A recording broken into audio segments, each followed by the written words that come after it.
Good morning, Open Spokes. Today is Tuesday, June 4th, 2013, and my name is Erin. Haven't seen you guys in a couple weeks. I thought I'd do this filming today in my beautiful office, as I have approximately 1 month left until I have to give up this beautiful space in order to move to Japan. So today we're trying our new format of Open Spokes, and we're going to try and sort of talk about a deal or an issue or something that's coming up for us. And I really wanted to appreciate and give a shout out to Kirsten for coming up with our first topic to talk about this week. And I loved her blog post, Where Does Failure Fit? She's such a reflective member of our spokes, and she's so philosophical, and I loved being able to read through it and really break down her ideas into pieces, which is kind of neat because I like the vlogging to see the personal connection with people, but I also like the reading because then I'm able to slow it down and really process what the people have to say. So Kirsten has a fantastic blog out there called Where Does Failure Fit? And I would highly recommend it to anybody who has not read it yet, because it was really interesting to me.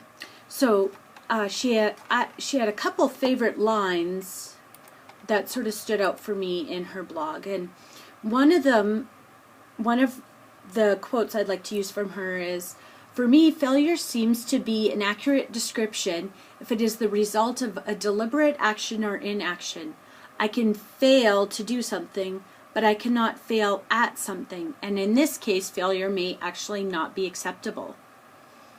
And then she also went on to say, "I understand, of course, that people promoting the use of the word failure are trying to highlight the importance of risk-taking and accepting that things aren't always going to work out the way you intend.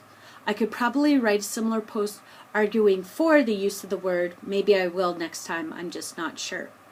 So the reason I highlighted those two quotes out of her blog is that those ones really got me thinking, because I was like, okay, failure. What is it that it means to me? And I was like, I know failure is important to me because being a guidance counselor, I have worked with kids, both who feel entitled, so they have always gotten what they want right away, and then the first time someone says no to them, they have a really big emotional reaction, which I then end up helping with.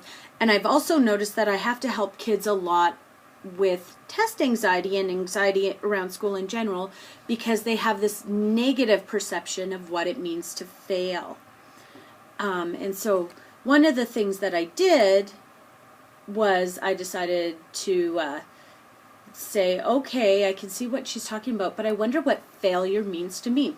So I highlighted the word failure, and I did a synonym search, and for me as a guidance counselor, some of the synonyms for failure that really stood out for me that we need to be able to teach students is not just in terms of, doing a science experiment and not getting the results we want, but in terms of dealing with things like disappointments and letdowns.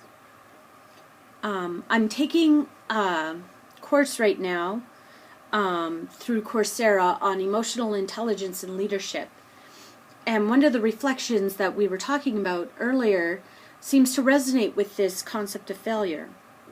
And it's saying that the professor said, new society and work environments create a need for social and emotional competency. And that's probably why we should be actually focusing more on that in schools today. A current issue in schools today is that if we only focus on the academics without teaching kids coping skills like self-awareness, how to manage their emotions, and problem solving, we're actually doing them a disservice, because when they get out into the real world and things don't turn out the way they want it to, they start to believe that it's the end of the world.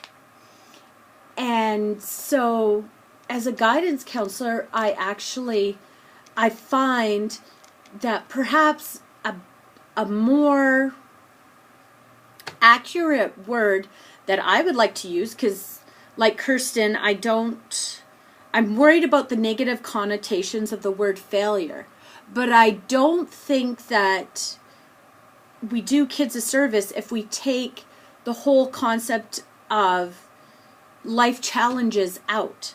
So a word that really resonates for me is the word resilience. How do we teach kids how to overcome challenges?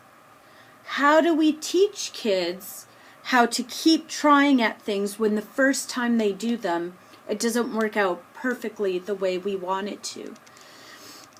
So resilience, to me, is the human capacity to face, overcome, and ultimately be strengthened by life's adversity and challenges. And so for some people,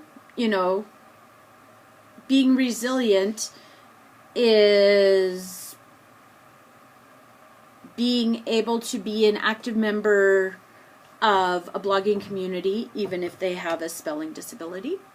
For some people, being resilient is joining the Canadian women's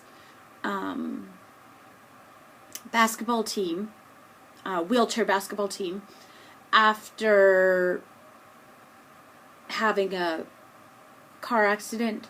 For some people, being resilient is growing up in a home of poverty but choosing not to succumb to the criminal lifestyle that some of their peers have. So resilience can be adapted at a variety of levels.